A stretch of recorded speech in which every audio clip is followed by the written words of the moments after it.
আমি মিতালি, আমার কুকিং ল্যাবে আপনাদের স্বাগত। আজকে একটা নতুন রান্নার সঙ্গে পরিচয় করাবো। বন্ধুরা, এই যে আমার দুধ ঘন হয়ে গেছে, একটু চিনি দিয়ে আমি ঘন করে নিয়েছি। আর এই আম দই বসাও তো, একটা কাঁচা আমের পাল্প হচ্ছে এইটা, এর সাথে একটু রং দিতে হবে, রং এই যে সবুজ রং আছে, সবুজ রং দিয়ে বসিয়ে দেবো।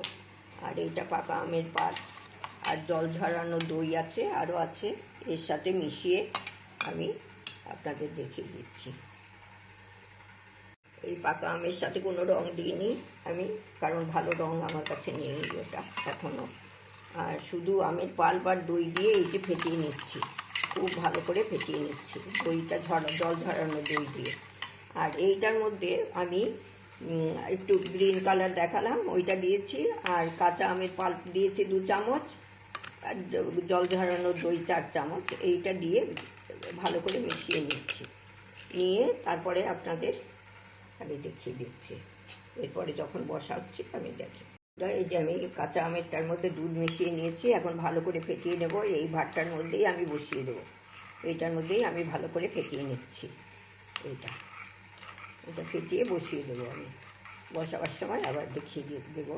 আর এইটার মধ্যে পাকা আমের মধ্যে আমি দুধ দিয়ে দিয়েছি, এটা ভালো করে ফেটিয়ে নিচ্ছি, এটাও বসিয়ে আপনাদের সামনে নিয়ে আসছি। এই যে ভালো করে ফেটাতে হবে খুব ভালো করে, মানে যাতে আমের ইয়েটা না থাকে, কালারটাও বেরিয়ে আসবে।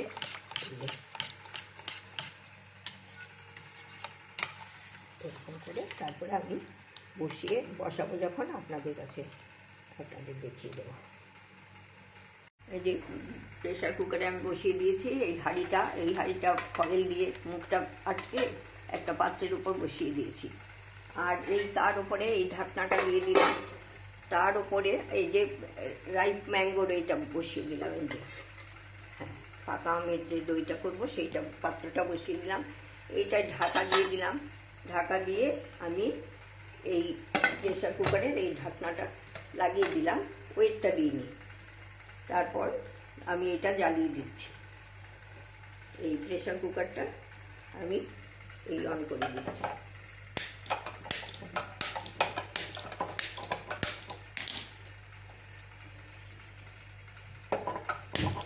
এই প্রেশার কুকারটা অন করে দিলাম, এটা সিমে দিয়ে দেবো। সিমে দিয়ে এখন যতক্ষণ না বসে রাখতে হবে, আবার বসলে দেখিয়ে দেবো। আমি প্রেশার কুকার থেকে এই আম দই বার করে নিয়েছি, এটা পাকা আমের আর এইটা কাঁচা আমের। এইটা এই নর্মাল অবস্থায় ঠান্ডা করে তারপরে ফ্রিজে আরও 1 ঘন্টা রেখে তারপরে আপনাদের দেখি। বন্ধুরা, আমার 1 ঘন্টা ফ্রিজে আম দই রাখার পরে আপনাদের কাছে নিয়ে এসেছি এই পাকা আমের দই। এই হচ্ছে কাঁচা আমের দই, ভালোই হয়েছে। এটা ভাপা দইয়ের মতোই হয়েছে, আমি ভাপে দিয়েছিলাম তো। এই যে আপনাদের কেটে দেখাচ্ছি, আপনারা এরকমভাবে করে দেখবেন, খেতে খুব সুস্বাদু। এই যে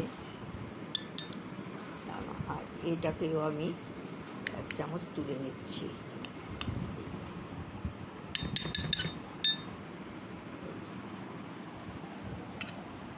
খেতে খুব ভালো লাগে, আপনারা এইভাবে করে দেখবেন, খুব ভালো লাগবে। আপনারা ভালো থাকবেন। আমার এই ভিডিওতে আপনারা আমার সাথে থাকার জন্য আপনাদের অসংখ্য ধন্যবাদ।